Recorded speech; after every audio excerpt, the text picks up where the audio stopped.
This episode of Capes and Lunatic Sidekicks is brought to you by Tweaked Audio. To get awesome headphones, go to tweakedaudio.com and use the coupon code Southgate to get 30% off, free shipping, and a lifetime warranty. Or you can get there through the link on our website, southgatemediagroup.com. This is Luca Perich, and you are listening to the Capes and the Lunatic Sidekicks podcast.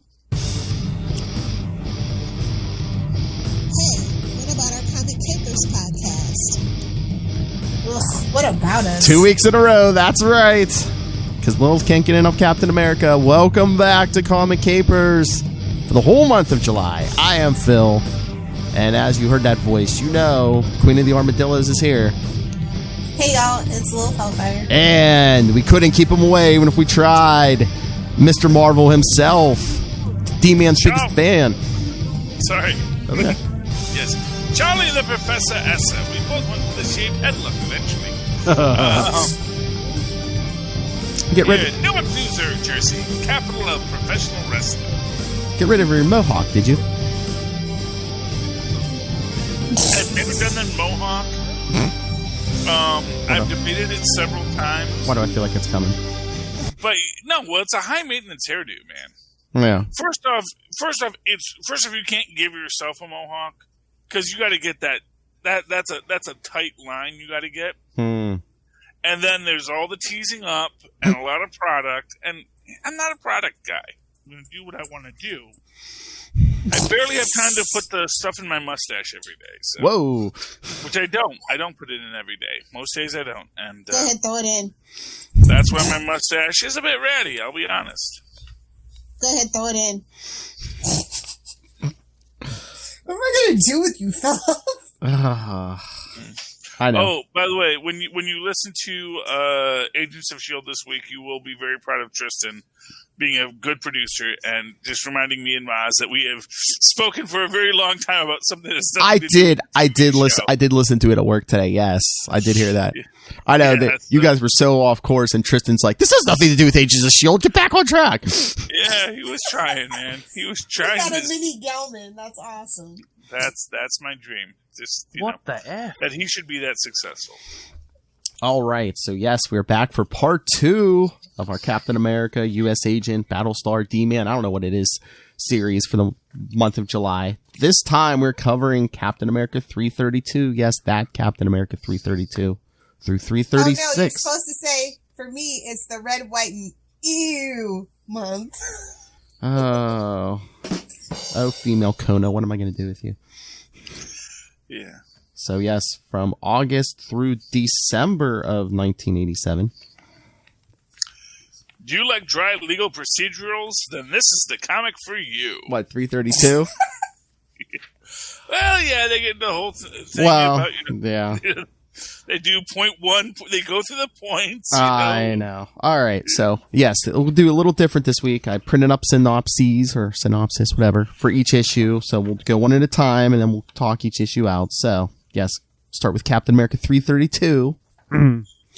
On a cold morning in the nation's capital, a man in military gear parachutes down the perch atop the Washington Monument. Calling himself Warhead, because they all have to have cute nicknames, he hangs out his chute as a banner bearing the message, "Make war some more," get it? And sets up a platform with weapons, supplies, and his very own thermonuclear device, because all kids will have to have that.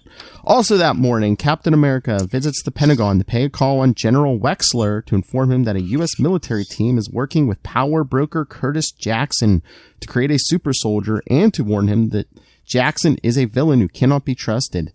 The general brushes Cap off as a pair of FBI agents arrive to take Cap to a secret meeting.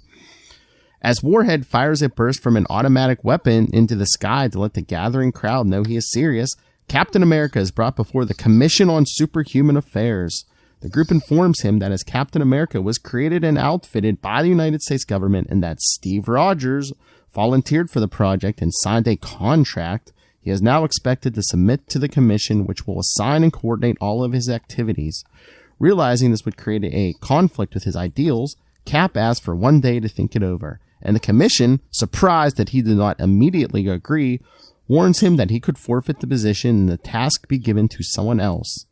On an unrelated note, in Atlanta, news of the terrorist atop the Washington Monument comes to Ethan Thurm, agent of the patriotic hero, Super Patriot. Get it? Real name, John Walker. Thurm sees this as More like Eddie Brock Jr., but whatever. Thurm sees this as the perfect opportunity for John to gain some publicity by defeating the villain on live television. As the standoff continues, Steve Rogers checks into a hotel to find some solitude. He needs to talk to a friend, but he is unable to reach Bernie Rosenthal, Jack Nomad Monroe, Nick Fury, or most of his Avengers pals. He talks to Sam the Falcon Wilson, who suggests he submit until the commission asks him to do something against his conscience. Dennis D-Man Dumphy, who worships Cap as his hero, declines to presume to advise him. And Captain Marvel, Monica Rambeau, the good one, who refers him to a lawyer. Cap ponders his dilemma. He represents the country, but the commission is not his country, merely a set of bureaucrats in the political system. And as a symbol, he represents the country, but the commission is not his country. Oh, wait. Yes. And as a symbol, Captain America transcends politics. If he submits, he would be forced to quit the Avengers and likely end up carrying out politically charged missions. If he refuses, he will have to disband the Cap hotline and create another costume identity, while seeing another man fill the role of Captain America. He receives a call from the Avengers lawyer, Inger Sullivan, who offers to fight for him in court. After several hours of brooding, he makes one final call to Hiram Ridley, his number one fan. The boy's open admiration of Cap and everything he stands for convinces Steve he cannot let down his supporters on the computer network. Downtown, Warhead has revealed his agenda. Believing America has gone soft, he demands that the nation declare war on someone, anyone, or he will detonate the bomb. Super Patriot arrives on the scene, but his offer to help is rebuffed by the police. He is ready to give up and go home when Ethan comes up with a plan. The agent sets off fireworks, distracting everyone long enough for the hero to enter the monument. Super Patriot races up the stairs for his mission. Reaching the top, he breaks through a window and uses climbing claws to reach the top. Warhead sees him and opens fire. Super Patriot is protected by his Kevlar jacket and shakes the platform to dislodge his foe, but inadvertently sends Warhead plummeting to the ground. As he falls, the villain blows himself up with a grenade, going out like a man, as he puts it. Super Patriot delivers the nuke to the authorities waiting below. The next morning, Steve Rogers stands before the commission and tells them that he cannot accept their conditions.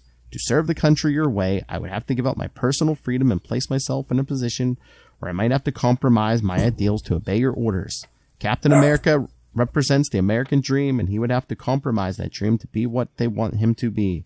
With that, he hands over the uniform and shield and quietly walks out of the room. Okay. First off, gold star for Philip for that very good book report. I can see you were good at this. Thank you, Mr. Esser. You had the best book reports in Professor Esser, get it right. Yeah, I'm just saying. Oh, yes. I'm very impressed. You left no detail out, but you kept it concise, and you engaged me as well. As I'm listening to this, I'm like, oh yeah, I remember that scene. And it was really impressive. I'm looking forward to the next 4 you do. And that leaves only me and Lilith and you to discuss the minute details in this. Some of which, okay, does anyone think, and perhaps as bookends in this, does anyone think that the design of Warhead and the design of Brother Nature in the last book we're going to review are really, really similar? I mean, yeah, they have long dark hair. Well, this guy's got a mustache. Are both of them shirtless? No, this guy's got a shirt on. This guy has some semblance of a shirt. Yeah, okay. No, he has like dark blue fatigues or whatever. It's a vest. Okay, he's got his tack vest on. Okay, because he makes war, man, and just the idea we need to just do another war, because men are men anymore. I mean, to be fair, the government agrees. Whoa. Well, I mean, to be fair, I guess, Jello Biafra agrees. I can't help but imagine that this is somewhat related. That I gotta assume, Mark Grunwald. This is Grunwald, right? Yes. Mark Grunwald is a Dead Kennedys fan because there is a whole spoken word great bit. I don't know what it originally appeared on, but it's on the best of album, which quite frankly, I think if you're going to buy a Dead Kennedys album, get the best of album, which is Give Me Convenience or Give Me Death. And there is an entire thing about let's start another war. And, you know, we were all set to go, and then Gaddafi backed out. It was so frustrating. We made up for it, though. Let me tell you. We did. Well, because this attitude, which is a painfully real attitude as you live in the future. That's the thing. It's like, here it is satire. And now it's like, oh, yes, what a great, prescient, intellectual diatribe about the degradation of American values. I mean, Brilliant, Mr. Grinwald. You are ahead of your time. I mean, is it just that there's always been people like this, but they're much more visible these days, you know, with social media and the 24-hour news cycle? And well, I mean, here's what I'll tell you. I mean, the idea that every 10 years, I mean, that's an old bit by George Carlin. It's like every decade America has a war. Yes. Bombing brown people, yes. They just don't end now. We just build on top of the other wars. That's the only okay. difference. Well, that's see, okay. There was a real fear. Let me tell you something, kids. If you were back in 1987, there's a real fear we were gonna miss a war in the 80s. It was like the first year where we didn't have like a big war. Like there was like Grenada was as close as we got, as far as we knew. There was the Contras, which, again, I love the Contra call-out in this, because that is a great point to make about this when Cap says, are they going to make me fight with the Contras? You know? Oh, yeah. Yeah. And it's an interesting point that he's not necessarily opposed to the idea, but he's like, so is that what I'm doing now? Am I going back to that? It is interesting. I like how Grunwald threads the needle with Cap on this.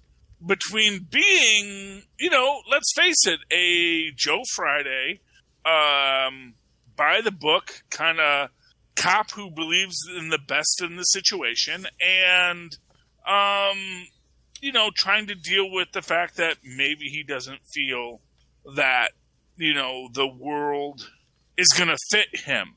He's sort of this guy who, like, he believes in the ideal, but then he's wondering, wait, am I the only one believing in the ideal? It's like if Joe Friday existed in this day and age, which, you know, Ed O'Neill tried to do and did a good job of, I think, you know, about how being a by-the-book cop would really feel weird in our modern world of policing. And likewise, a by-the-book kind of superhero feels odd in this modern world.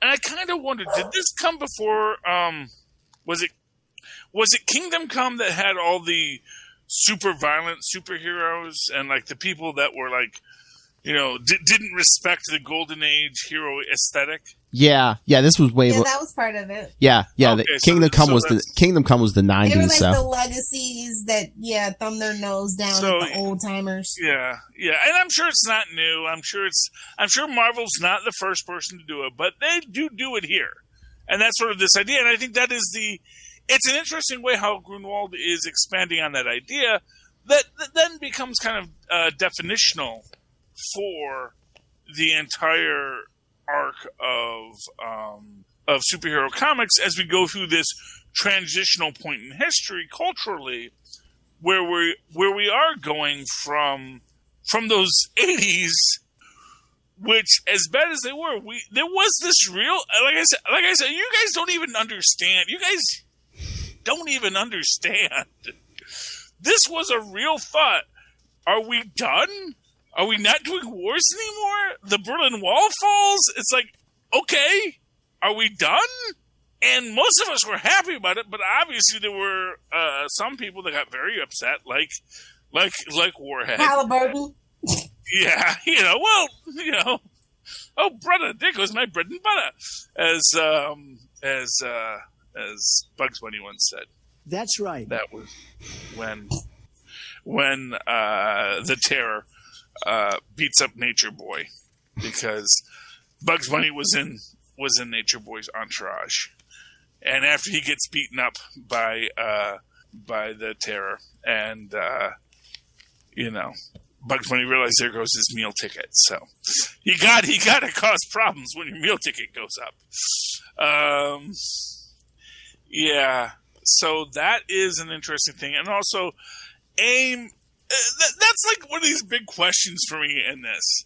Did AIM give him an actual atom bomb? I mean, if he had enough money, I mean, wasn't AIM at this point? Wasn't AIM in the weapons? Where did this guy get the money? That's the thing. It's like, I mean, well, okay. So backstory, future story, which we do start to get hints of later. There might be a larger conspiracy at foot. Oh, true. Ooh. Yeah. True. And when it does come to it at the end of that story, I don't think we're going to get to it, but yeah, there is this whole other thing. Yes, all of your greatest defeats were because of me. Even when they seemed completely random and completely unrelated to what you were doing. And that maybe I could have utilized that. Yes. Del Rusk, man. Batman. Yeah. I still don't know why he wouldn't have just gone by John Smith, but yeah. Del Rusk. He's not in any of these books yet, which also... No, that's what I'm saying. You know, it's one of these things you kind of almost imagine that it's one of these things where you retroactively put him in because you know he's pulling the strings later. Mm-hmm.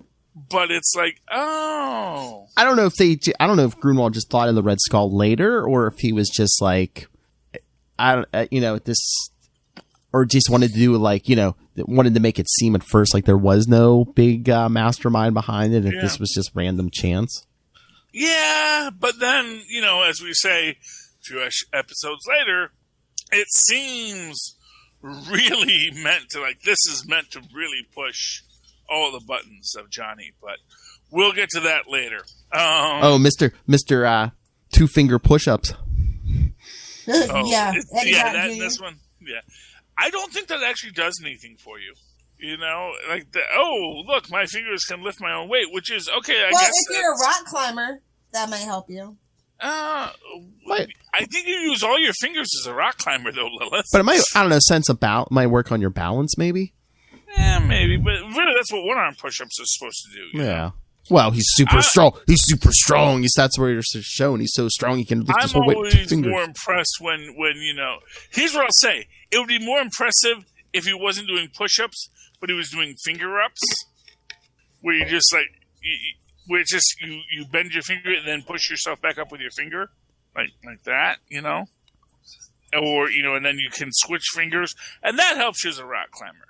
Because really, all this is doing is holding the muscle position, and the actual work is being done by your biceps and triceps. Though I'm going to do what I want to do.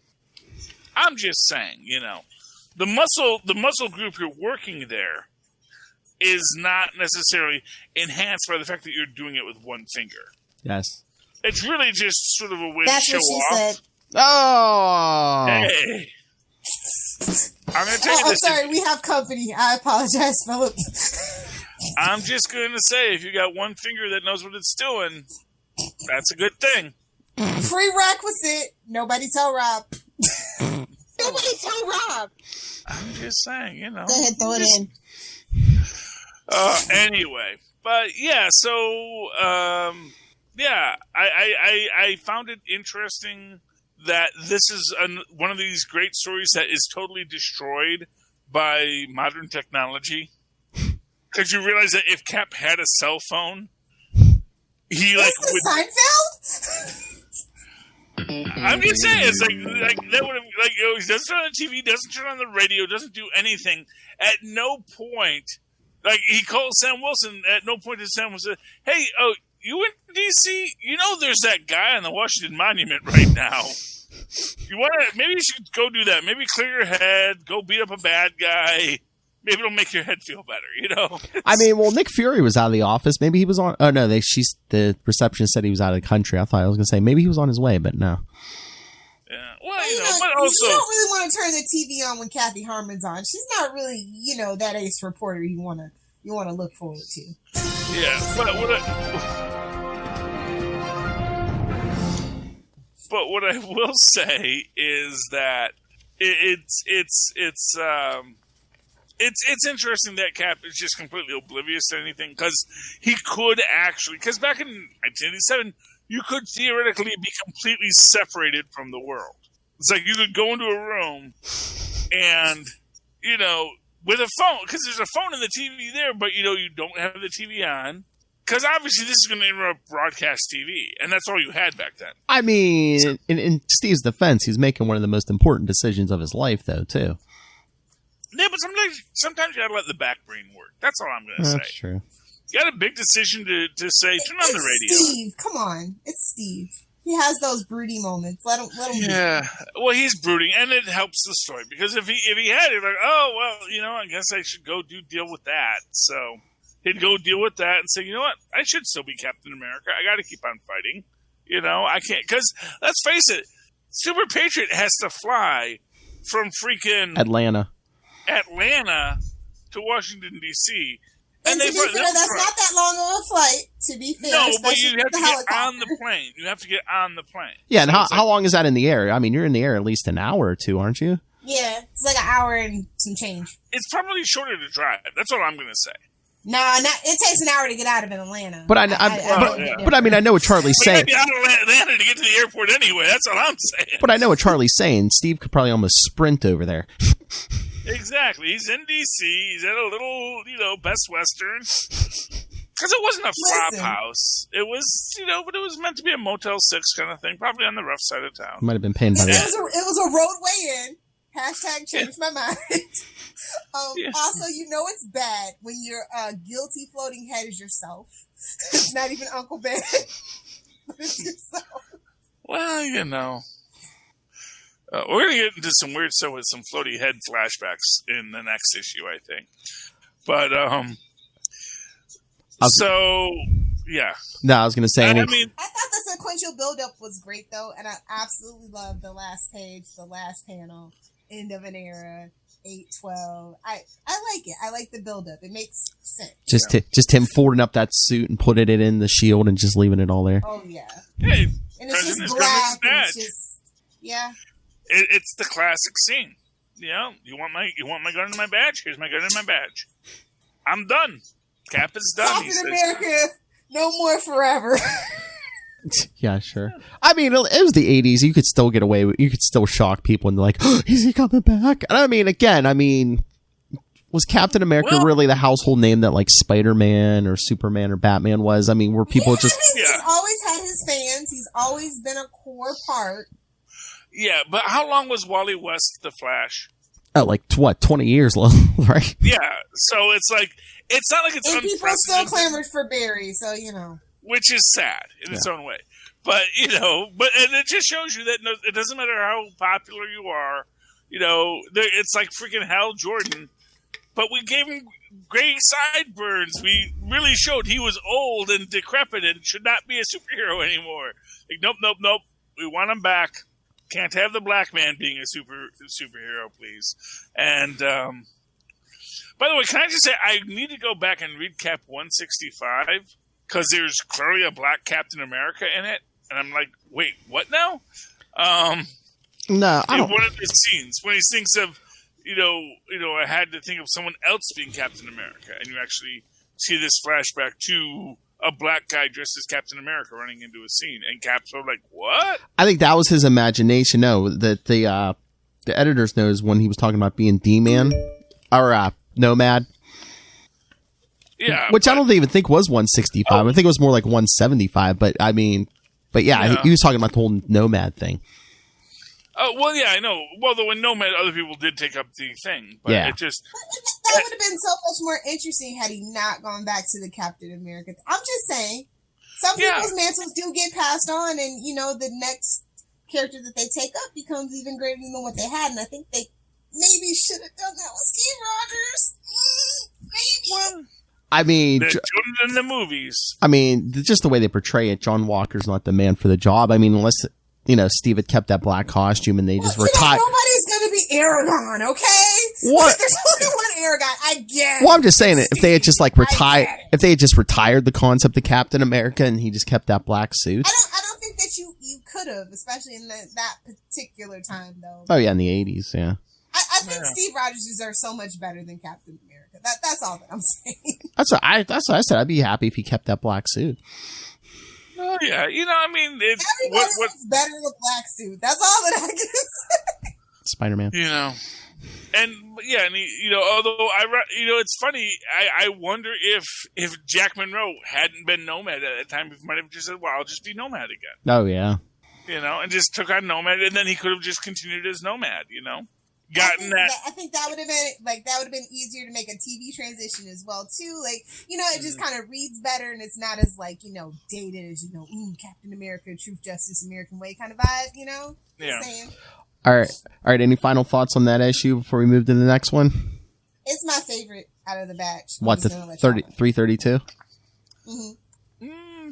Okay, yeah, I can see that. I mean, it was a good one. I kind of like the next one a little bit better. Look at the cover. I mean, they're completely pandering to Charlie Esser, because it's like, who will be the next Captain America? And look at the cover. I mean, there's Otto up in the top there. There's Ben Grimm with the fake beard on. I mean, they're totally pandering to Charlie with this cover. Stan Lee. Stan Lee, yes. Not Irving Forbush. And they have a couple other Marvel people on there as well. So all right. It was very nice of them. So here, the rest of these summaries are shorter, so. All right, Cap 333. The Commission on Superhuman Affairs debates their next move in the wake of Steve Rogers' resignation as Captain America. General Hayworth wants to court-martial Rogers, while Henry Peter Gyrick would prefer to use him as a means of forcing the Avengers into line. Valerie Cooper persuades them that the next... Valerie Cooper persuades them that the next course of action should be to find a new Captain America to cover up the fact that the original was forced out. Hayworth reports on 2 failed super soldier experiments, Nuke from Daredevil 233, and G.I. Max from Captain America 331. See the last episode. Just ouch. What a bunch of G.I. Joe rejects. Yeah, I know. G.I. Max. Seriously. Exactly. Other suggestions include Jack Nomad Monroe, Sam the Falcon Wilson, and Nick Fury, but none are acceptable because, black guy. Then, Nick Fury is not acceptable? How dare you? Well, I like my Nick Fury black and white version equally. Just saying. Well, I think How dare you? Well, I think they even brought up the point. It's like, Nick Fury was like 100 at this point. Well, yeah, but it's got an infinity formula. Give him some special buckwheat pancakes. It's fine. Well, I think some of them were... He's too much of a renegade, Yeah, and to be fair, well, no, what they said was he wouldn't want to give up being the head of S.H.I.E.L.D. Although, honestly, he does that every third. I was going to say, he does that all the time. Yeah. Yes. But what it really was is they know that he wouldn't want to be cottoning to this random group of random presidential appointees. Exactly. That's the thing. It's like, not even cabinet level. It's like, is he going to listen to us? No, he's not going to listen to us. He's like, I'm Nick freaking Fury. Has anybody watched Space Force? Because I was getting told, I was like, yeah, this is Space Force must have stole some stuff from this. It's a good show, by the way. You should watch it. Okay, are you watching it? Yeah, I finished it. I liked the first season. Okay, I enjoyed the first episode.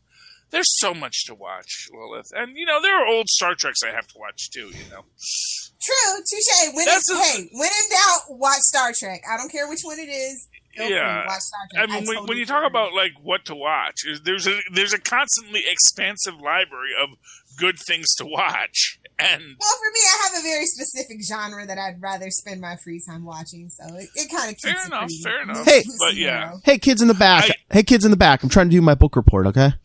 Okay, sorry. I thought you were done. I'm sorry. I didn't even get through the issue yet. But then Valerie Cooper brings up Super Patriot in the news for his victory over the Washington, D.C. terrorist warhead. Last issue. As the vigilante hero is leaving the studio where he had appeared on a talk show, 2 FBI agents escort him to a meeting with Valerie Cooper. She asks for his background, and he readily supplies it. He was born John Walker in Custer Grove, Georgia. His older brother, Mike, died heroically in Vietnam, and John wished to emulate him, and so was enhanced with super strength by the power broker. He planned to enter unlimited class wrestling until promoter Ethan Thurm persuaded him to become a patriotic costume hero. As Super Patriot, he mainly did publicity appearances until the terrorist incident at the Washington Monument led him to a more active type of heroism. Cooper explains how they are looking for a replacement Captain America and offers him the position contingent on a background check. Cooper stunned. This dude's Kurt Angle. Stunned Walker. He would have been much happier had he been. Yes. Stunned, Walker accepts and goes home where he tells Ethan Thurm about it. The wily agent draws up a list of demands including perks for himself, jobs for the Buckies, percentage of merchandising, etc. Walker goes out Spider-Man needs Ethan Thurm. That's all I'm saying. Spider-Man needs I don't know why Ethan hasn't tracked him down yet. How do you know he didn't? Walker goes out jogging and phones Cap's hotline asking for a meeting at the Lincoln Memorial the following evening. The next night, after waiting past the appointed time, Walker is attacked by a figure he assumes is Captain America, then by two others. They turn out to be the Buckies, Lamar Hoskins, Hector Lennox, and Jerome Johnson, who have heard the news from Ethan and have come to Rough House with the newly appointed Captain America, and he assures them that he will not leave them behind. Sure. 2 days later, Super Patriot appears before the Commission on Superhuman Affairs, where he is told he has passed his background check and that the position of Captain America is his if he wants it. He readily agrees and hands in Ethan's list of requests. Valerie Cooper takes him off and has him suit up for the first time as Captain America and presents him with the shield. She then takes him for training, leaving him in the hands of 3 Freedom Force operatives, the pardoned Blob, Avalanche, and Pyro. The 3 ex-villains relish attacking a costume hero, and Walker has to think fast as the ground buckles and fireballs whoosh past his head. He hurls the shield and knocks out Pyro, then rides a shockwave to clobber Avalanche, but he is unable to do anything against the massive Blob. Cooper intervenes before the... That's right. That guy's rule! I know. Cooper intervenes before the new Cap can be injured. She then sends him to watch the tapes of the original in action. After a grueling day, he returns home, but is unable to tell Ethan whether they have accepted the deal. 3 days later, new Cap meets with the Commission, who tells him that he will have to drop Ethan Thurm as his manager, as well as 2 of the Buckies who failed their background checks. Cap readily agrees. I want to know how Lamar passed his. I want to know how.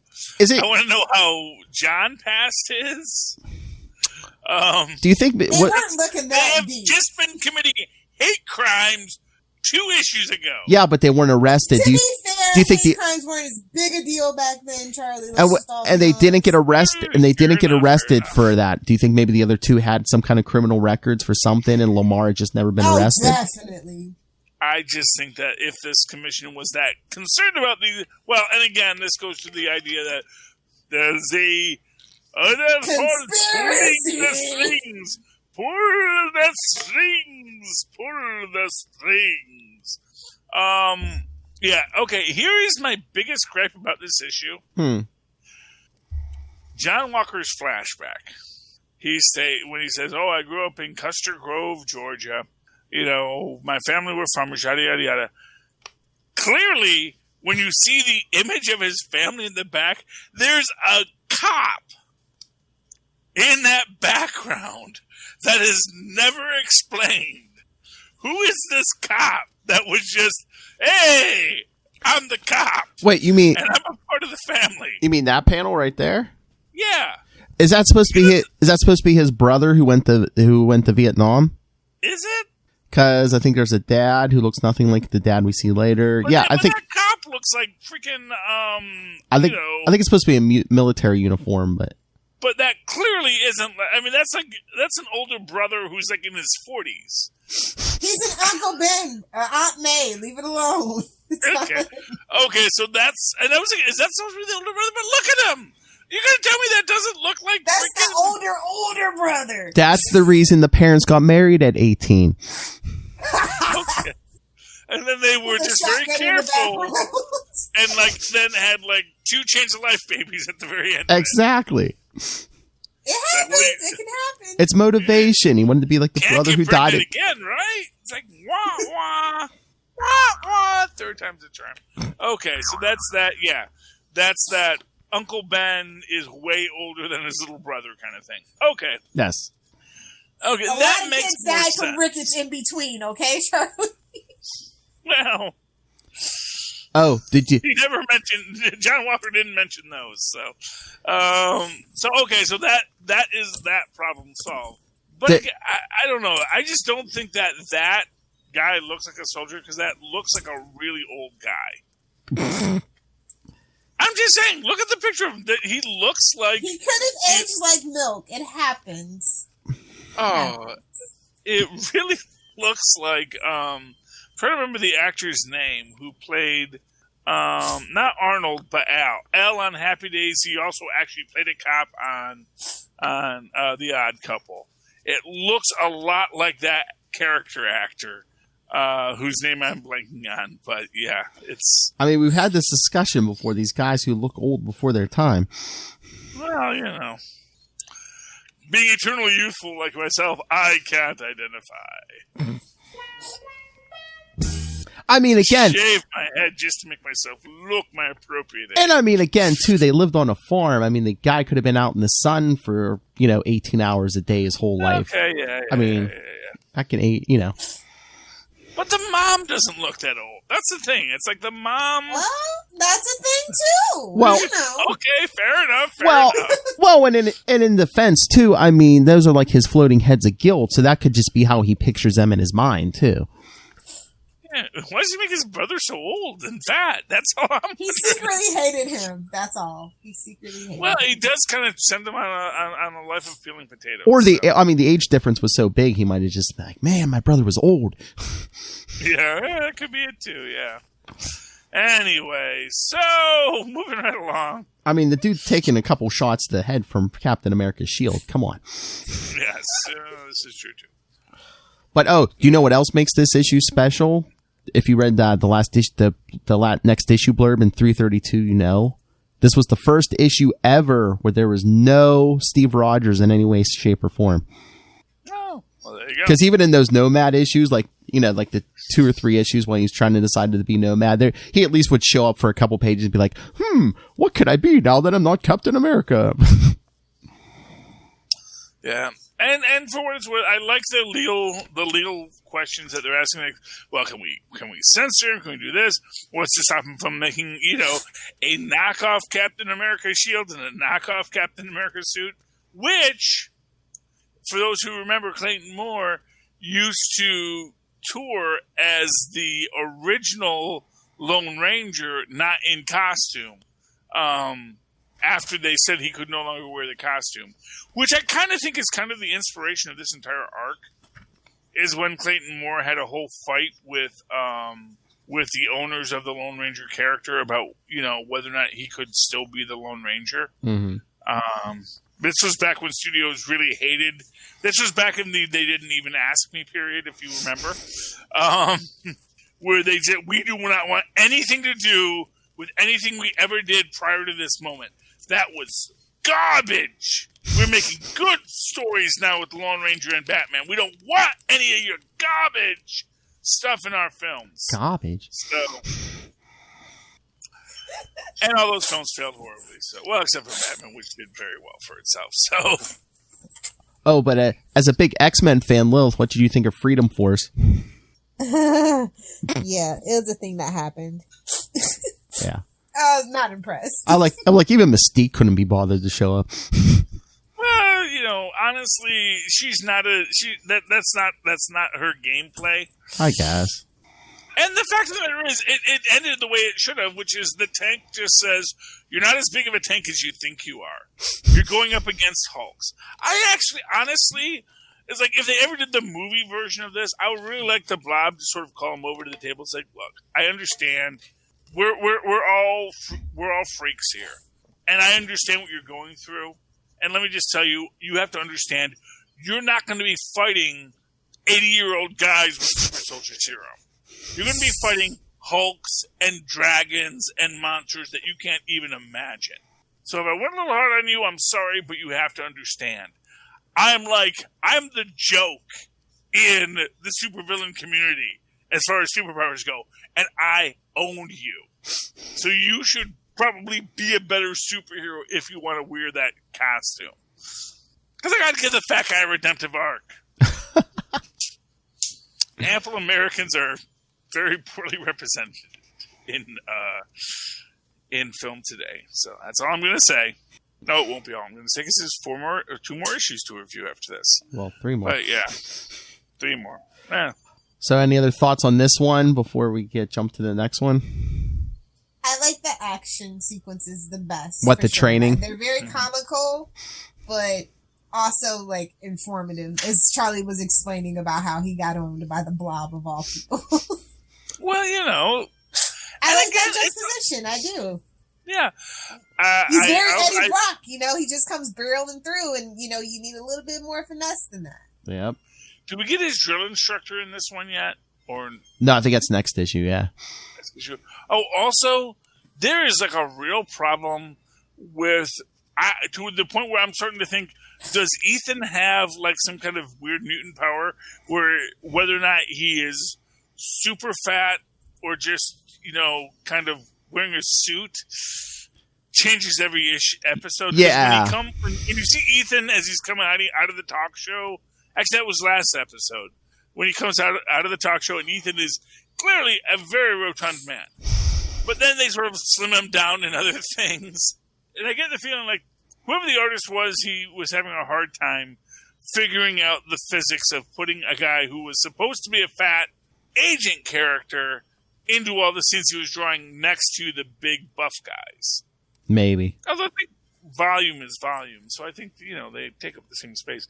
I also wish they had made more of a point about Cap's costume not fitting Super Patriot, since Super Patriot is supposed to be notably larger. Because again, don't worry about it.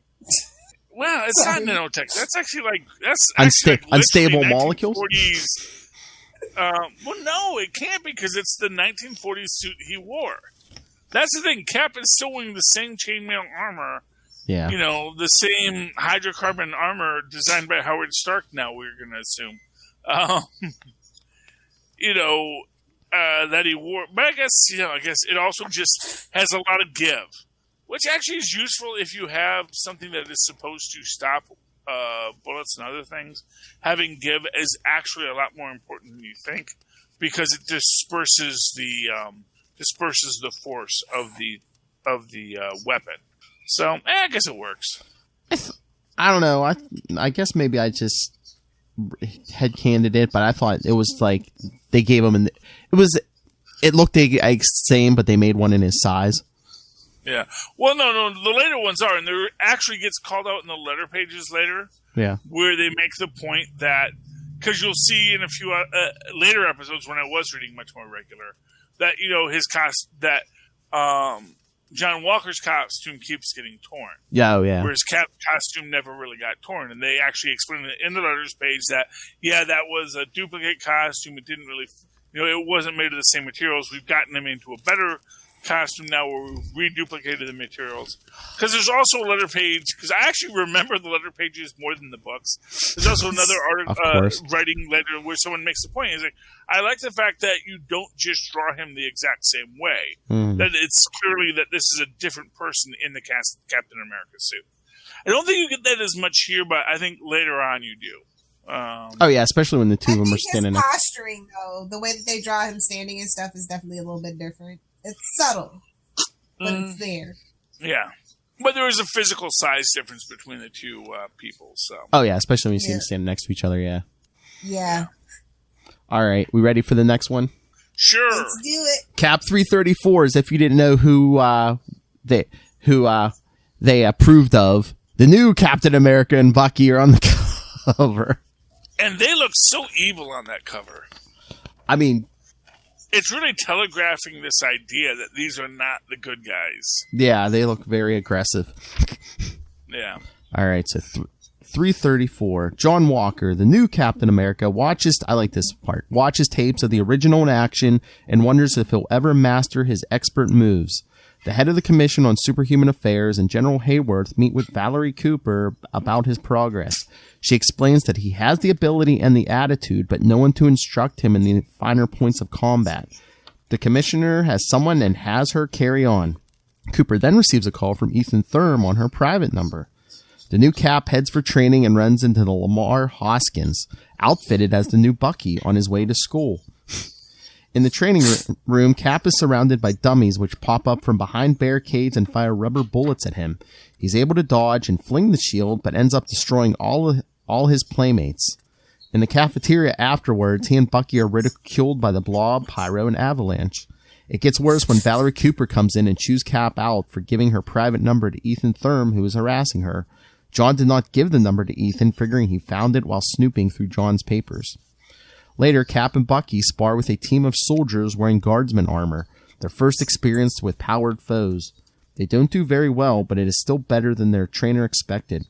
Later, John phones Ethan to warn him not to call again, and they arrange a secret meeting at a bar.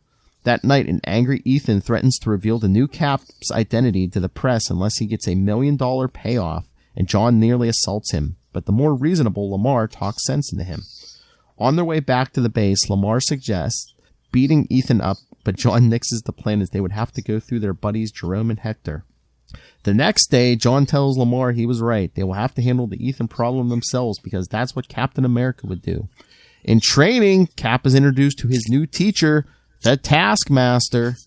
Thanks to his photographic reflexes, he's the only other person to have mastered the original Cap's prowess with the shield, giving Cap a quick and impressive demonstration. After that, the ex-villain settles down to the task of showing the new Cap how to handle the iconic shield. Later that night, Cap and Bucky don guardsman armor and pay a call on Ethan Thurm at the bar, crashing through the wall. John snatches the sleazy agent away while Lamar fights Hector and Jerry, but their unfamiliarity with the suits causes them to injure their pals worse than they anticipated. The next morning, Cap is brooding over what they did when Valerie Cooper confronts him over the incidents. John Walker, doing what Cap would do, confesses to everything. Cause he wants some of that honey pot. Just saying. Okay. Well, wow. Okay. I mean, I don't know the you're new here. I apologize, Charlie. Well, no, I actually think of Val Cooper as a very competent agent. I don't know if they do ever develop a romantic relationship later. No. I may not remember that from my history, but... that's the woman on the podcast, too, saying that, too, people. Well, it's fine. It's fine. I mean, and to be fair, here's what I'll say. If that was Raven Darkholme, I'd say yes, absolutely. You know, that's actually one of these things. I was actually trying to remember. It's like, wait, is Val Cooper Mystique? It's like, no. Raven Darkholme is Mystique. So, you know, she did take her place for a time, I believe, but it might have been later on. Oh, did Raven take over Val Cooper? Temporarily, yeah. Yeah. By the way, there is like one of these weird things to me where sort of like a retcon kind of a concept is the one African American member of the team of the Council on Superhuman Activities. When they did, there was one Secret Invasion thing where they revealed that, you know, I don't know if it was Avengers or X-Men, but like the Beast goes to visit his old friend we've never met before, who's a black congressman who has the power to make, you know, statues come to life, as you do,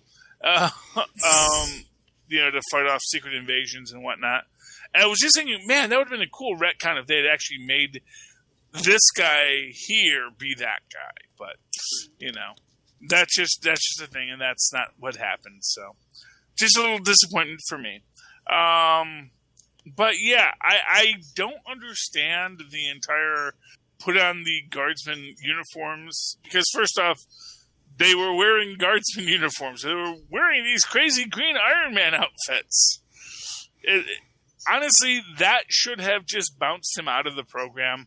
I don't think, except for the fact that obviously pull the strings, you know. And I don't think they had any other options for candidates either. Well, here's what I'm going to say. There was a part of me that was thinking, like, what if they had, like, bounced him and said, okay, Lamar, you're now Captain America. Because America wasn't ready for that, Charlie. You know what? Maybe America needs to be ready for it. Lilith Hellfire. It was the 80s. Well, they still wanted to make money. They weren't trying to be woke. Plus, at this point, they wanted everyone to still believe it was the original Captain America. They wanted him to get a few missions under his belt before they announced that there was a new Captain America.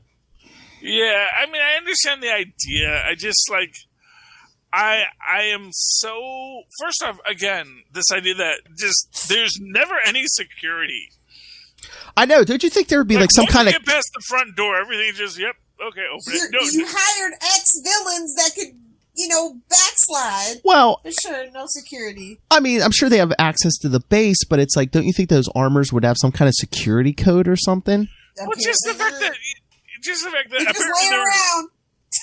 I guess what you can say is, StarTech's super user friendly. I mean, not with the instant kill mode, as we saw with poor Spider-Man, initiating instant kills. But I mean, unless they're just like they leave the armors unlocked, they're like, it's in the middle of a government facility. Who's gonna take it? That's just ridiculous. But I'm like, you got janitors probably walking around this place, office people, something, lock that stuff up. Exactly. You don't want freaking Stanley cameo where he picks up the Mjolnir to dust under it. You don't want Becky and the secretary Pole getting her hands on that when her ex-boyfriend comes back to town. You don't. It's true, you don't. But then again, we have to remember this is the Marvel Universe. There is no such thing as OSHA. There is no... True. In any superhero world, there's no such thing as OSHA. Yeah, there's no restrictions on pretty much anything a corporation does. And I guess the whole guardsman thing, it's like a toned-down, lighter version of the Charlie Esser theory. It's like, well, have we tried beating them up yet? Well, yeah. Well, I mean, it is... And honestly, I actually read that as, yes, have we tried killing them yet? What if we just killed them?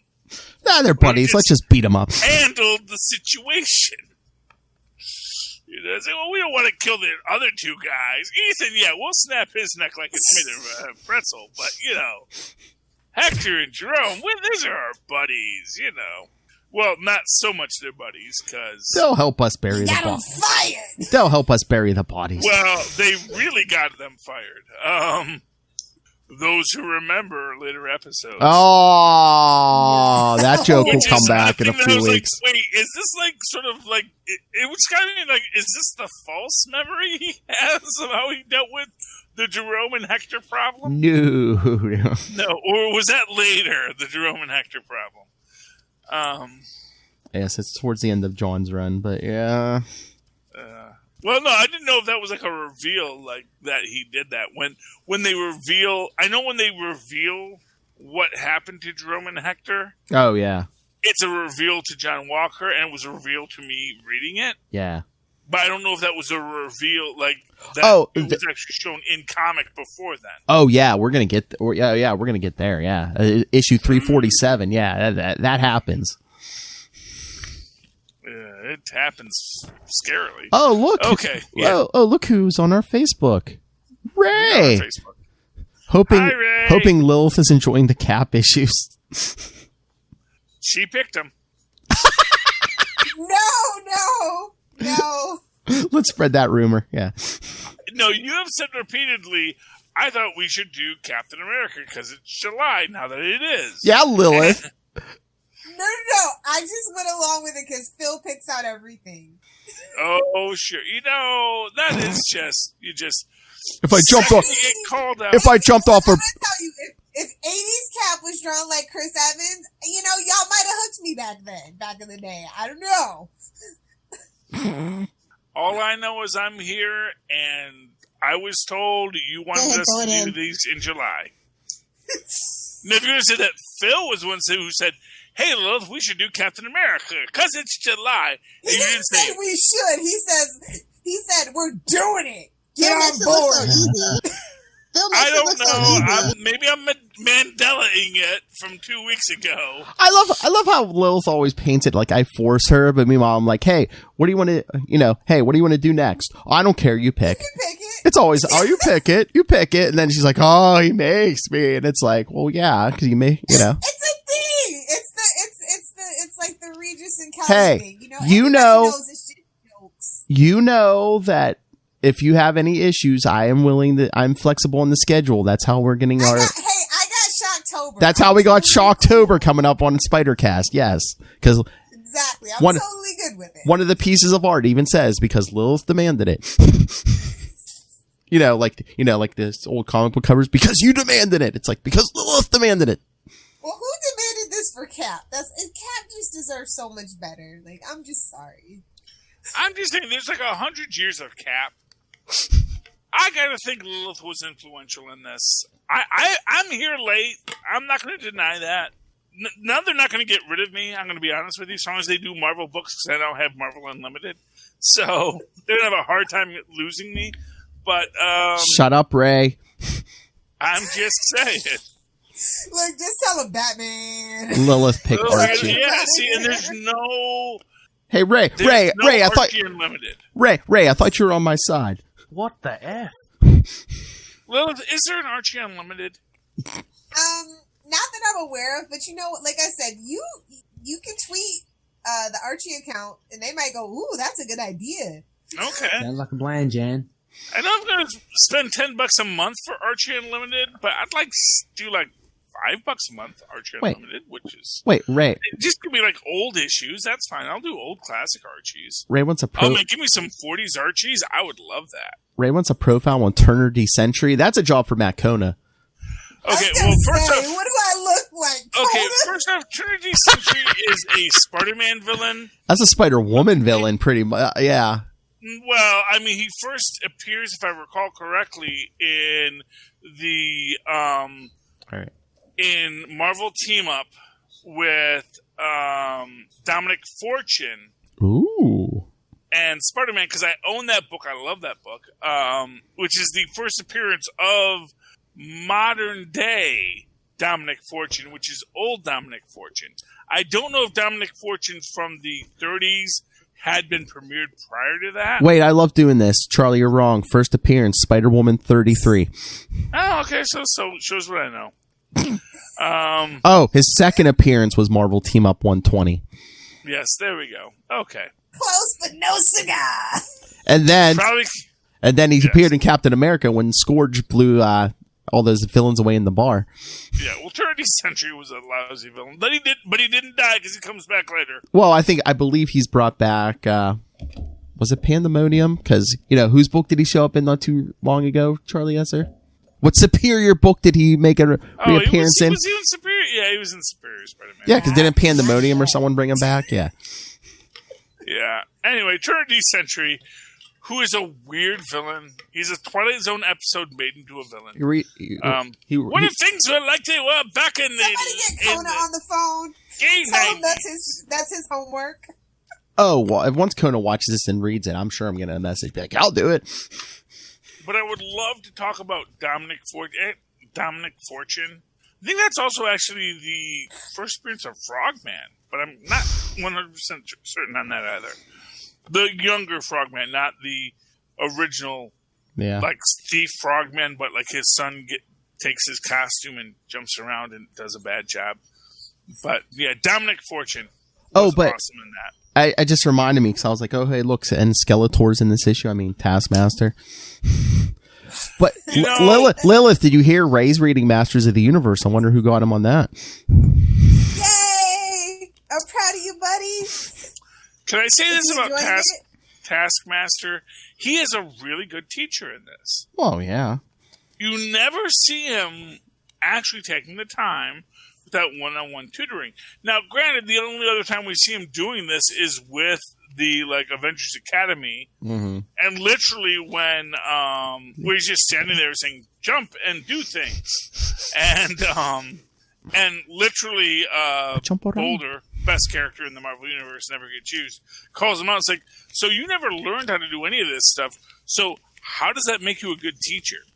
You know it, but you don't really know how to teach it. Whoa, he put in the time. Teacher to me, I kid because I know a lot of teachers. I kid. I'm just joking. Don't at me. I love my teachers. Well, yeah, but I'm just saying it was just a nice take on Taskmaster in this, where he actually does. Nobody tell Kristen. He does the work, and he's saying, "Okay, look, when you're doing this particular thing, it says there are 16 moves that you have to master." Or 16 basic moves. Kata. Like, that's just... And I don't know if that's a real term, the katas. I don't know if there's an... Yeah, it's a martial arts term, I'm pretty sure. For shield throwing? Not shield throwing, but I think, a series of moves is called a kata, isn't it? Oh, okay. I thought that was, specifically... there's an entire... Which wouldn't surprise me. That there is, an entire genre of martial arts centered around shield throwing. Mm-hmm. it should exist if it was done. But yeah, Americans gonna make it happen. Don't worry about it, Charlie.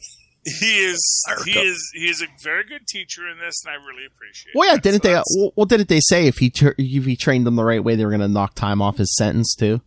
Mm-hmm. Yeah. And then man. See that's the funny thing. It's like that's where John Walker sees the conspiracy, and that's not the conspiracy at all. Yeah, exactly. Because he's like, is this guy really going to show me the right way?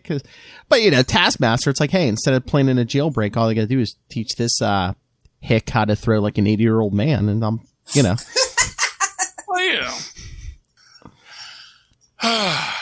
But anyway, that was good. What else happens this issue?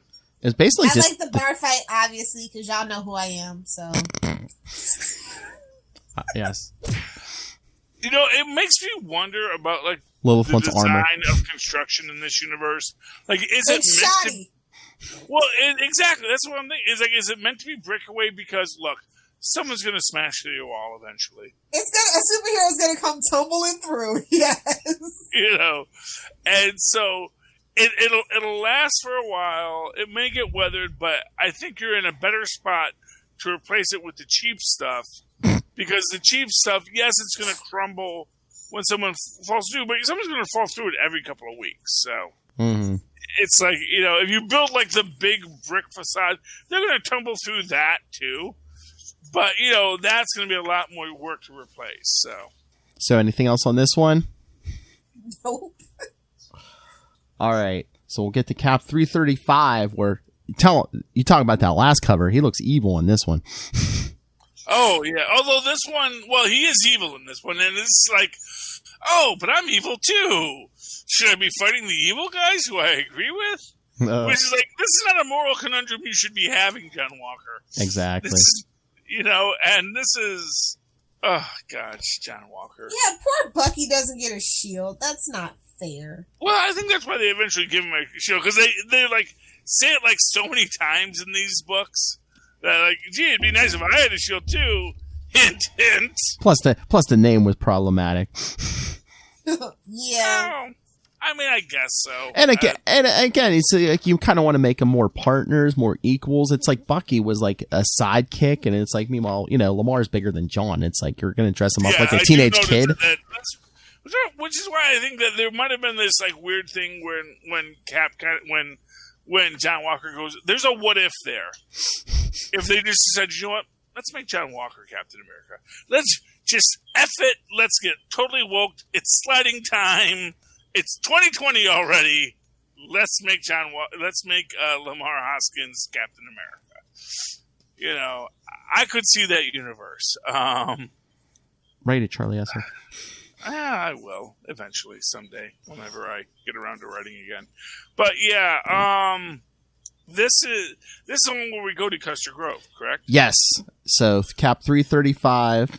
As the story opens, the new Captain America and Bucky, John Walker and Lamar Hoskins, are running through a gauntlet of deadly obstacles in the training room.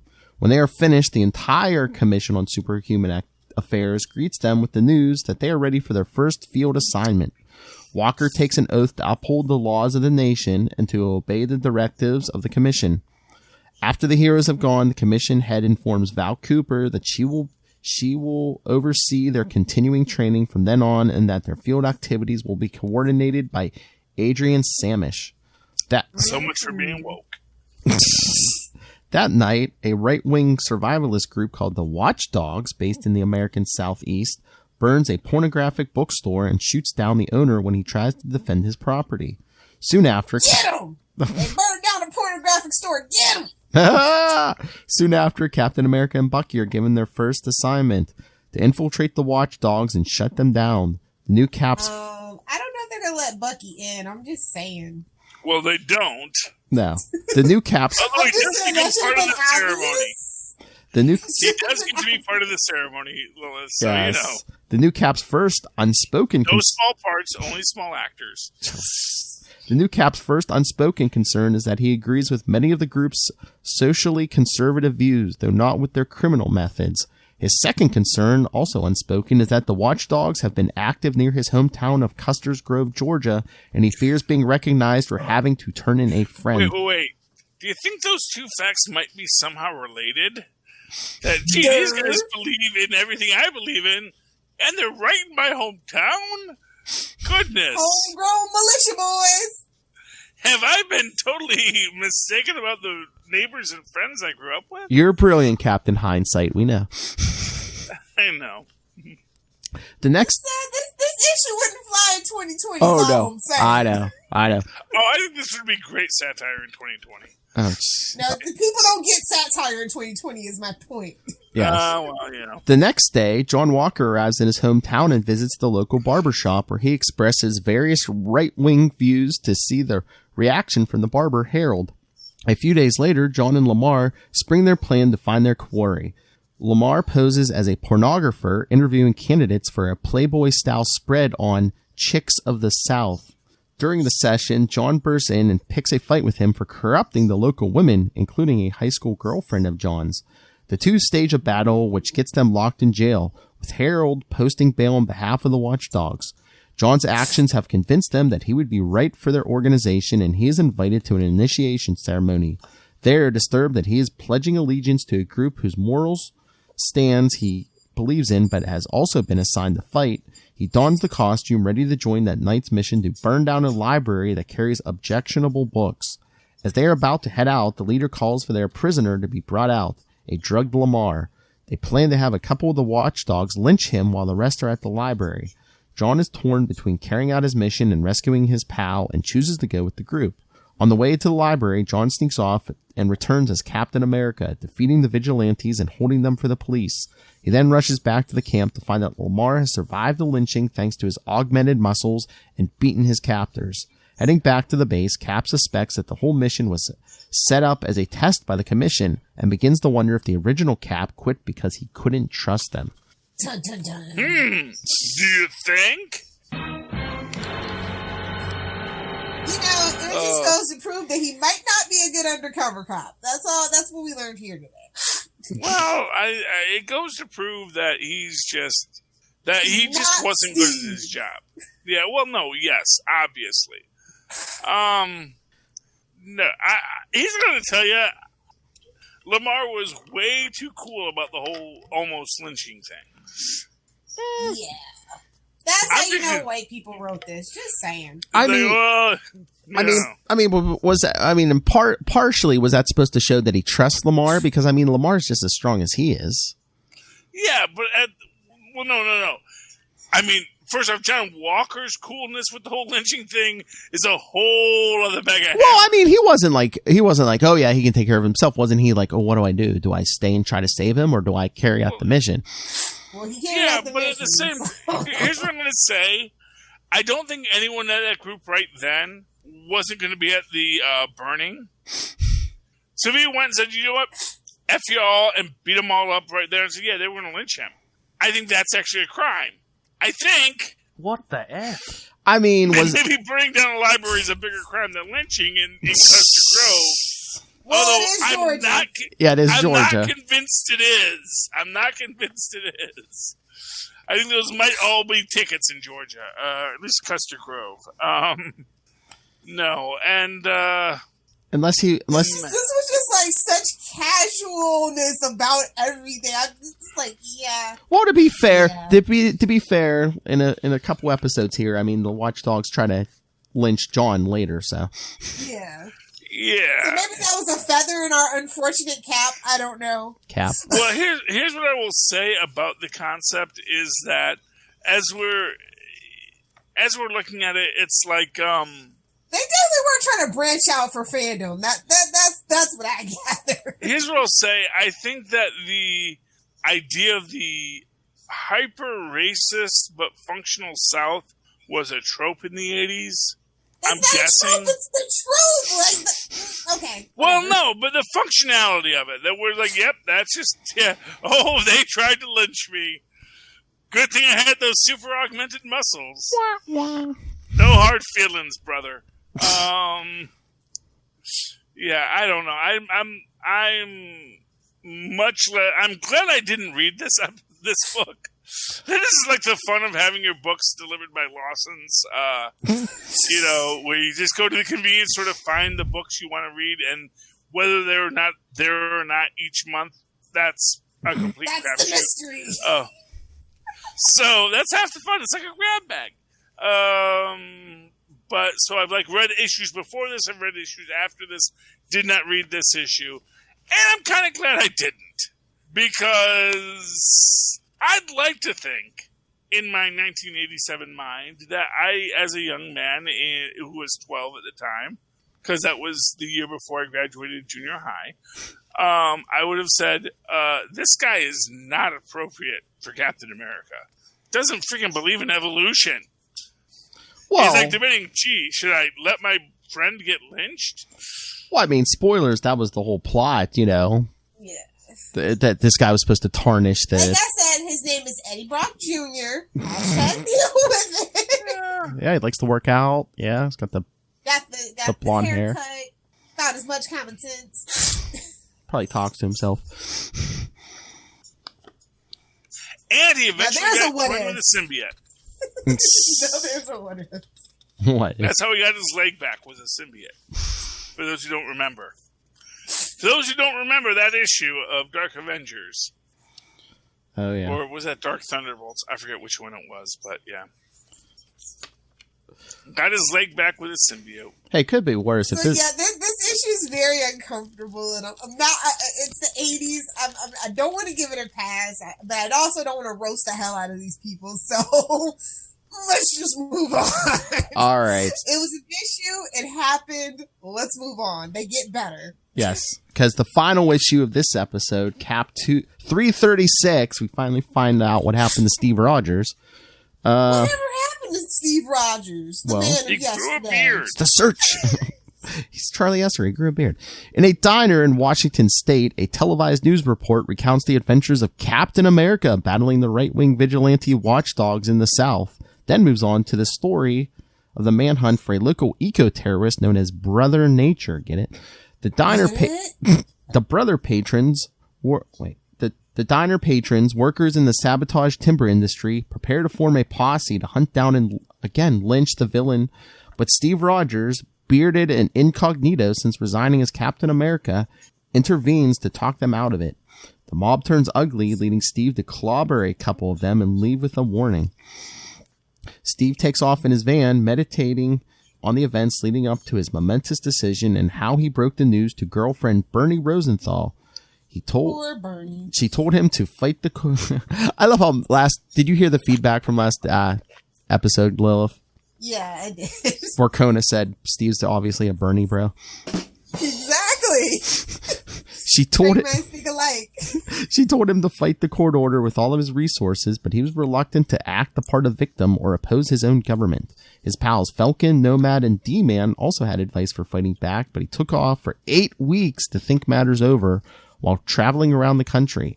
While he is tolling around along a forest road, a massive crevice opens in the highway and swallows his van.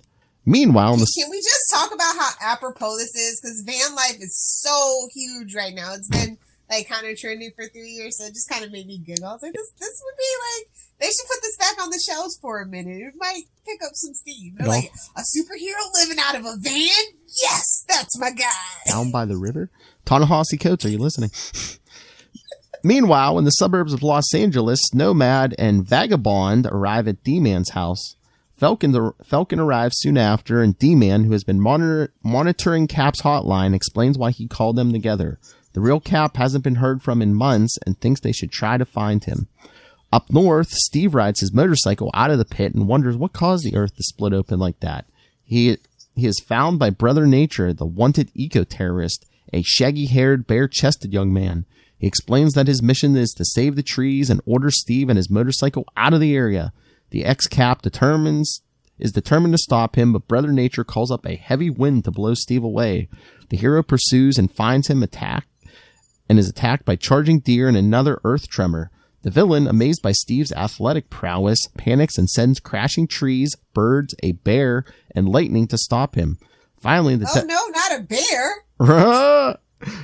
This is Earth Nation Aquaman. Ooh. Finally, the desperate Brother Nature causes the ground to split open in a massive trench that engulfs the both of them. Steve cares for the injured man, who tells him his story. He was once a park ranger who discovered that timberland was about to be sold to private developers for exploitation. He tried to fight the move in court, but was helpless against the corporate lawyers, so he turned to sabotaging the developer's operation. He was caught and beaten by workers who left him for dead in a ditch. There he had a vision of the Earth Goddess, who appointed him her guardian warrior and endowed him with power over all natural forces. When they exit the trench, Brother Nature sees that his battle against Steve has leveled the forest he was trying to protect. As he leaves, Steve sees the parallels between himself and the eco-terrorist and determines that he will not go to war against his government lest he harm the ideals he serves. Yay! Get it? We got a foil. Get it? Well, there's an interesting parallel between the ideals and this is sort of meant to be, I imagine, a bookend to John Walker with his right wing, not Adam and Eve, Adam and Steve, yeah. Adam and Eve, yeah. Well, Adam and we didn't come from no monkeys. I'm no monkey's uncle. I'm a human being. Are you sure? Oh, well, I am honestly. But the idea is that you have John Walker, the evil Captain America, who's associated, who says, "I believe what these guys believe, but I also don't like the methods that they're using." Mm-hmm. We're paralleling that with Brother Nature, who is, in his own way, he's fighting this good fight, but that, it's like, I believe that maybe we shouldn't cut down all the trees. And Captain America is saying, I agree with that idea, but, you shouldn't be destroying everything, because then you just destroy what you're trying to protect. Mm-hmm. And so I think that's the parallel that we're meant to see in this story. How each of these two men are dealing with the fact that they don't necessarily disagree with the people they're fighting, but they don't like the method that the people are using. Now, the question that really comes up is John Walker really opposed to the tactics of the Watchdogs as much as Steve Rogers is opposed to the tactics of Brother Nature? I mean, for Steve, there's if there's a way that doesn't involve violence, I think he's for it. Mm-hmm. Yeah, well, I mean, without a doubt, Steve definitely wants Brother Nature to not be as much of a villain as he is, but he is a villain because he's a person who has been, for what it's worth, gifted with the power of the goddess of life of the universe. Yes. Which is one of these things that, it's one of these subtle things that, later comic book writers it's sort of like that whole hex power thing. Where someone would say, if she has hex powers, that means this and this and this and this. And we've already established in previous issues that when Gaia shows up, that's like Elder God status. That's like Cthulhu, but for not killing things. And I just took this as like the Khonshu thing, where it's like, was there really an Earth Goddess, or was he hallucinating and just some toxic waste set off his mutant gene or something? Yeah, they might actually do something with that later with him, because I do recall a different origin that sort of retcons it to be a little toxic wasty. Yeah, but still, the idea that and for what it's worth, as I said, he's Earth Nation Aquaman. He can control all the beasts. He can control the land. He can control the trees. He has the power of the earth element in him and can control all things that crawl upon the earth. So it's an interesting power set, and also a power set way outside of what Captain America should be able to deal with, and yet he does quite swimmingly. I don't know if it ever gets credited as this, but this is the first appearance of the Captain. This is where he first identifies himself as the Captain. Yeah, he doesn't have the suit yet, but yeah, but he does say, "I'm the Captain." Yeah, because Brother Nature's like, "Who are you?" And he's like, "I'm the Captain of what? I don't know." Captain. I'm the Captain. Yeah. Which is, not for nothing, totally a Steve Rogers thing, because he's going to sit there and he's going to say, look, legally I can't say I'm Captain America anymore, can I? Darn you, Disney, and your copyrights. Uh-huh. That trademark is not available to me. So so when he says he is the captain, it makes for a I've lost my thought. Phil, take over. Oh, but hey, Lilith, let's get your thoughts. Like, I was talking to Charlie, how Brother Nature was saying, the Earth Goddess gave him his powers. I was like, is this like a Khonshu thing where it's like, he just like was like half dead and was hallucinating and like, some toxic waste activated his mutant gene or something? No, I mean, in the Marvel Universe, it's very plausible that could have happened, but I just prefer to see him as Captain Planet. He just doesn't have his Planeteers. That's why he's kind of off balance, because he's holding in everything himself instead of having it split and come together when necessary. He has to hold it all in. That's just kind of, I don't know if that's just the 90s kid thing. That's just kind of how I saw it. True enough. So, weird bits of knowledge that comes into me. First, as I said to Phil, I want to remember that there is a more detailed origin of Brother Nature that does involve toxic waste later. Also, there is an evil Captain Planet, although not evil in the sense of he's bad, but evil in the sense that he's destroying all that capitalistic property called Hummus, or Humus, or something like that, who is actually sort of a create-your-own villain thing that comes out later. I think it was in the New Warriors, if I recall correctly. But yeah, he's sort of like that one-person Captain Planet who is born of the Earth to just destroy all you awful humans. Bender was right. That's what yes. back to. Destroy all humans except for Fry. I totally agree. Except for Fry. But, Fry would be sad, unless, got Robot Lucy Liu to hang out with him. Oh. And then Fry would be fine. Gotta remember, Fry is like his dog. You don't want to kill your dog. But then if you're emotional... We don't talk about that episode. No. Okay. Well, no, not that one. He didn't kill his dog. His dog just died, And then he didn't die because we went back and we retconned it. That's a whole other can of worms this week. All right, since we're way off the beaten track, hey, you guys want to hear what Ray had to think of these issues? What did Ray have to think of everything? I always want to know what Ray wants to think. All right, so here's Ray from Into the Night, a Moon Knight podcast, and Last Sons of Krypton, a Superman podcast. Hello, Phil, Lilith, and Charlie. This is Ray. Just going to drop in some thoughts for the second round of Captain America issues, which was another cracking read, I've got to say. So looking at 332 to 336. So just comments, I guess overall, the thing that stuck out for me was Super Patriot or John Walker. Progressively had become, less of a douche. I wouldn't say absolutely likable, but you hear a lot of his side of the story, and through 332 up to 336, you kind of, well, for me, it's because he's earnest and he makes a good effort, and his intentions seem very honest. It was actually good to see him go through the paces, and it's an interesting take. I mean, Captain America leaving his mantle and someone else having to fill it and kind of copy him. I liked the comment that Walker made.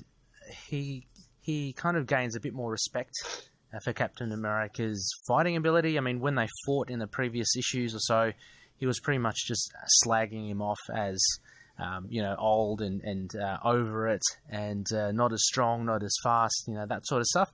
But I liked it when he was watching the videos and he goes, geez, actually, this guy's actually doing things that are impossible.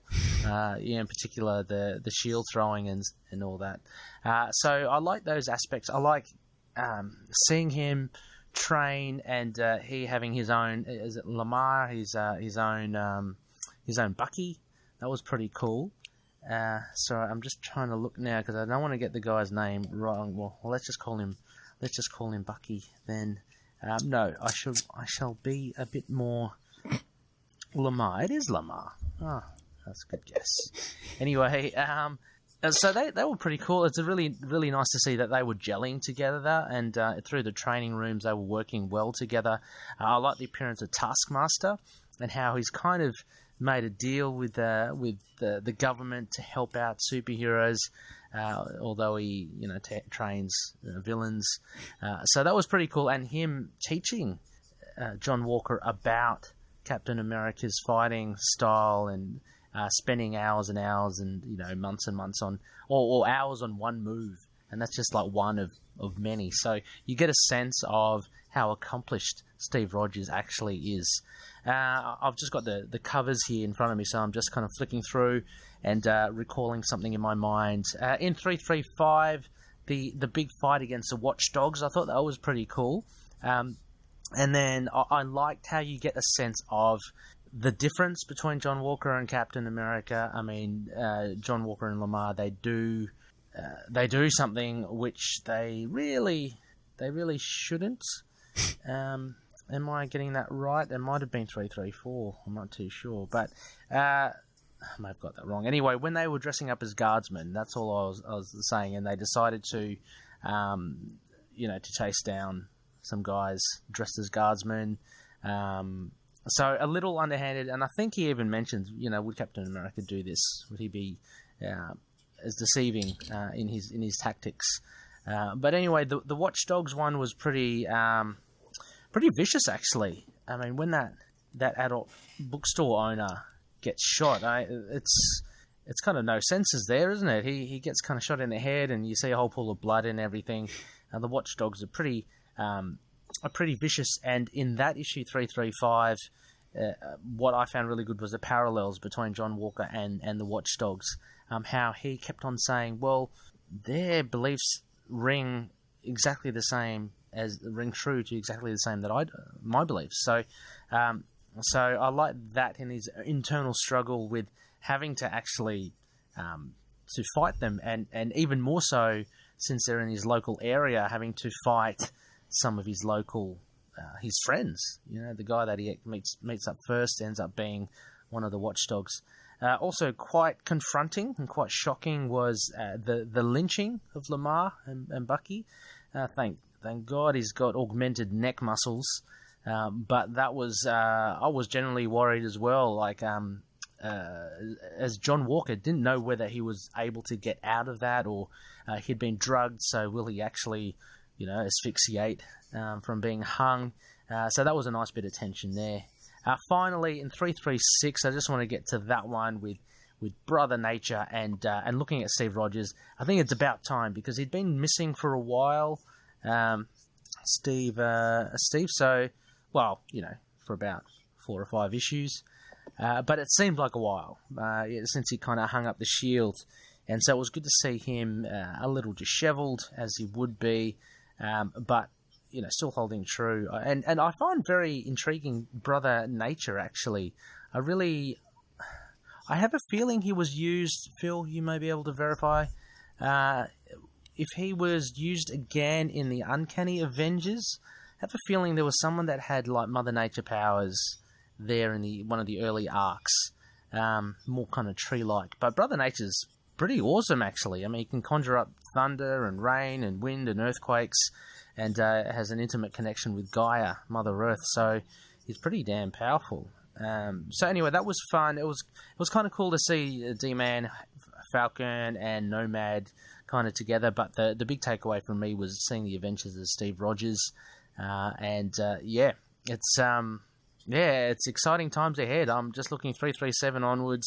We'll see what happens, but an interesting, more sympathetic look at John Walker, I think, in these issues to kind of get us to know him more, and as I mentioned, his intentions are true. He wants to do well for the government. Actually, even to the point where he kind of backstabs, didn't he? He backstabbed his friend and his agent, who kind of still hanging around like a bad smell But these were enjoyable again. I can't fault them. So I'm going to look forward again to what you have to say. And if Monsieur Kona will be dropping off some emails, I'll be keen to hear what his thoughts are as well. But anyway, keep up the great work, guys. It's bloody awesome hearing you discuss these cool classic comics. And is there a sign off for Captain America? Say, God bless America. America. Nailed it. No, yeah, Ray, you were the only one who sent feedback this time, so good job. Good job. I swear you're trying to break Kona's record. 7 minutes, 33 seconds. Well, that's good. And I want to actually, he reminded me of something. I just want to call out the artistic design of the Dirty Bookstore owner is so much meant to call back to gains from EC Comics. The spectacle glasses, the beard with no mustache. That was a look. So it was very much a callback to classic 60s Dirty Books, and I appreciated it. So just for that, I love it. Yeah. Oh, and let's talk about, before we get out of here, let's talk about that D-Man's Rich for a minute. Oh, yeah. He is the MC Hammer of professional superhero wrestling, and he blows it all on superheroing. You know, he's freaking Schindler here. It's like, I just want to spend all the money I have on punching bad guys, you know, which is less impressive than Schindler, really, but still impressive in its own right. And then he, you know, has problems. But I mean, you were right and Ray was right. I mean, this was his only appearance until after Civil War. He was listed as a potential recruit for the Initiative, but was later hunted by the Thunderbolts when he refused to register as part of the Superhuman Registration Act. He fought the team to a stand. He fought the team to a standstill. Don't make me do more Thunderbolts love. He fought the team to a standstill until Radioactive Man tricked Brother Nature into surrendering by claiming his containment suit was leaking radiation that would damage Brother Nature's forest. He was taken into custody, but still refused to surrender. What is this, a hero subplot? Well, you know, I mean Brother Nature is... Save the forest, save the world. Yeah. I remember that book. That might have been where they actually did the deeper origin of Brother Nature that involved toxic waste. I don't know. Seriously, because that looks like his only other appearance. Yeah. Or maybe I'm thinking of a completely third character with the exact same power sets and origin as Brother Nature. Could be very possible. It's Marvel. They do that sometimes. Like, no, I'm not. I'm not Black Cat. My name is Domino. I'm a completely unique and different character. No, I'm not the Scarlet Witch at all. Why would you even ask such a silly question? Well, clearly my costume's black, like the other one.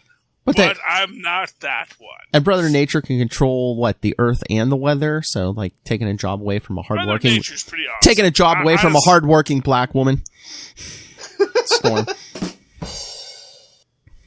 I don't know. Storm can't control the earth, though. No, but she can control the weather. Yeah, well, that's different. And he can't control the weather. He can cause winds. I thought he brought lightning. Didn't he bring lightning down or something? Not in this issue. It's mostly just earthquakes. He's definitely He's definitely an Earth Nation guy. Oh yeah, that's what I'm saying. He's Earth Nation Aquaman. He can control the Earth, control the things within the Earth.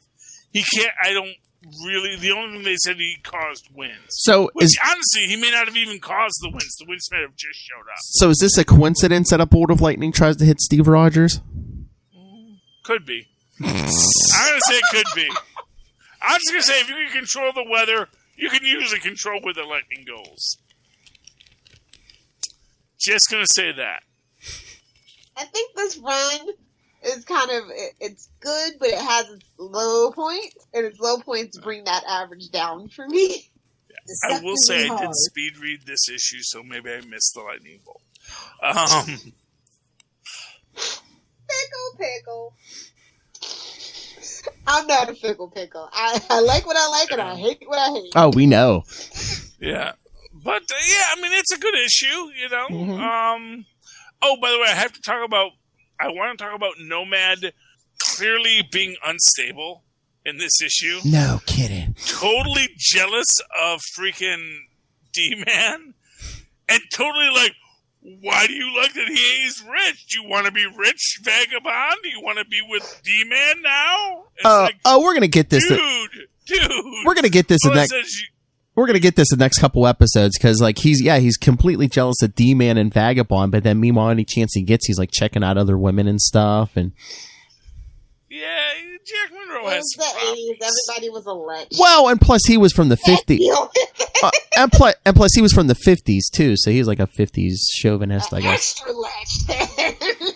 And not for nothing, he was like a teenager in the 50s, too. Yeah, he was. Let's be honest, like, he was like Book Bucky. He wasn't like later MCU Bucky. Well, I'm actually as old as Steve, and we're all like equals. No, this was like, hey, Captain America, let's go beat up the Red Skull. Yes, no. Hey! Yes, Jack Monroe was Bucky to Charlie's favorite Captain America. No, he's not my favorite Captain America. Well, you like discussing him. You like discussing him as like a villain. I enjoy all the. First off, I enjoy all. Honestly, my favorite Captain America is probably Protocide. Oh. Followed secondly by American Dream. But yeah, Protocide is my favorite because Clinton McIntyre is actually an interesting character that's never had anything done with him. So my fan theory can go nuts with him. So he's the best one. He's a blank slate, and I can say whatever I want, and I love that. I'm going to do what I want to do. William Burnside's interesting just because the possibility that William Burnside could have a redemptive arc is as a neat concept that's never been explored. And Jack Monroe is cool because Jack Monroe is cool. But yeah, you know, I mean, all of the people in the Captain America franchise are cool. Go ahead, throw it in. There are a few that I wouldn't say, oh, I'd like to read a book about them. But anyway. All right, so should we get out of here? Let's get out of here. On that note. Yes, so. On that note. Again, send your thoughts. We're going to keep going. Next time is, I think it's Captain America 337 through, was it 341? And to tie into it, Iron Man 228. Because we get a big Steve Rogers, Tony Stark confrontation. So, well, 2 actually. That's right. Those 2 are always fighting. So, email us, capesandlunatics@gmail.com. Call the voicemail, 614-382-2737. That's 614-38-CAPES. And remember to follow Comic Capers on Facebook, Twitter, follow all of our stuff, all the links, all in one convenient place. That's Linktree, linktr.ee/capesandlunatics. And remember to support the sponsors, Tweaked Audio. Listen to all of this nonsense in crystal clear HD with Tweaked Audio headphones. And Hunt a Killer. That's right. Go check out Hunt a Killer. And Michelle Gray needs your help. Darn it. See? Come on. She can't solve it alone. Help her out. Even a pretty boy like Charlie Esser knows. Hunt a Killer is the way to go. And remember to pick up Pod Life the book. Learn all about the ins and outs of podcasting. Sound like Charlie now. Learn about all about podcasting. Pod Life the book, Volume 1, because Volume 2 is in the works. And when you go buy that on Amazon, because you know you're going to, use the link for Southgate Media Group right down there in the show notes. Help support this show, the network, and The Emperor Has No Pants, Rob, Master Doom, Southgate. Go back and look at my history, and you will find out I am right so much more often than I'm wrong. Mark my words. Still waiting on those drops, Rob. Lilith. #petty@NightwingPDP. Also, Rob, don't cancel us. If you guys want to hang out with me on the interwebs, you can find me on Twitter @Lilith Hellfire. If you're on Instagram, like all the cool kids and hip grandpas, find me over there @Lilith Hellfire 86 or @Lilith Hellfire 69. Can you not talk and let me enjoy this? Charlie Esser. You have this one thing! And to be fair, I will argue none of us are wearing pants right now. I'm wearing shorts. I'm sorry? I'm wearing shorts. Exactly. That's my point. Pants. Exactly. None of us are wearing pants right now because we don't have to. And why would you submit to the tyranny of pants if you didn't have to submit to the tyranny of pants? Oh, yeah. You guys have got me because I even thought that. I got home from work. I'm like, I don't have to work till Monday. Guess what? No long pants till Monday. No.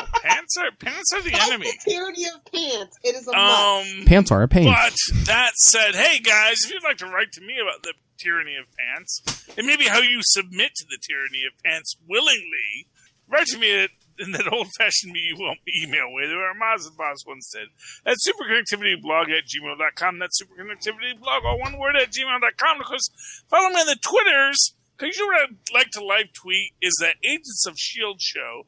It's in its final season. It's going great, and I can stay up till 10 occasionally and tweet it.